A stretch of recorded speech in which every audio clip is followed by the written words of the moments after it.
सलाम, नमस्ते, सत श्री अकाल।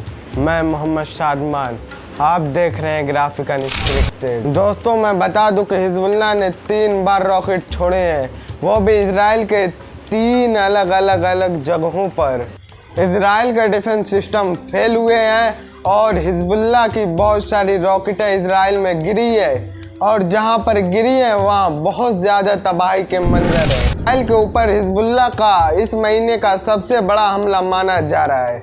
इजराइल का इसमें सबसे बड़ा नुकसान ये, हिजबुल्लाह ने इजराइल के बेंजिनियम एयरपोर्ट पर भी रॉकेट दागे थे और जहां पहले से ही इजराइल के जहाज मौजूद थे और उन्हें डैमेज किया हिजबुल्लाह ने। יאללה. זה אותו שעה צריך להימכר מהביטוח.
इस हमले के बाद हिजबुल्लाह के लीडर शेख नईम कासिम ने कहा है कि अभी हिजबुल्लाह और ज्यादा मजबूत हो रहा है और हिजबुल्लाह के निशाने पर पूरा इजराइल है और इजराइल का कोई ऐसा इलाका नहीं है जहां पर हिजबुल्लाह और हिजबुल्लाह की मिसाइलें न पहुंच पाए।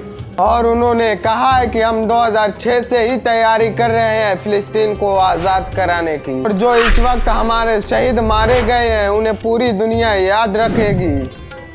मुकावमत در این حزب اصل و اساس به لحاظ عدد و تخصص و ایمان است و شجاعت و به چالش کشیدن بدترین دشمنان است. برخی اوقات در زندگی ما زنده است و پایدار است شهادت و به کسانی که در راه خدا کشته می شوند مرده نگویید، آنها زنده هستند ولی شما احساس نمی کنید. با ما هستند و ما با او هستیم و مقاومت همچنان بزرگ و بزرگتر می شود. بالاترین مدال ها را دریافت کرد و بالاترین آنها را و بالاترین درجه نشانی بود که رهبر مقاومت در منطقه بود. آل حبیب مجاهدان و نیروهای مقاوم و بزرگان و کوچکان و آزادگان جهان بود. مدال عشق به امام حسین علیه السلام بود. वीडियो को पूरा देखने के लिए शुक्रिया। मिलते हैं अगली अपडेट के साथ। जय हिंद।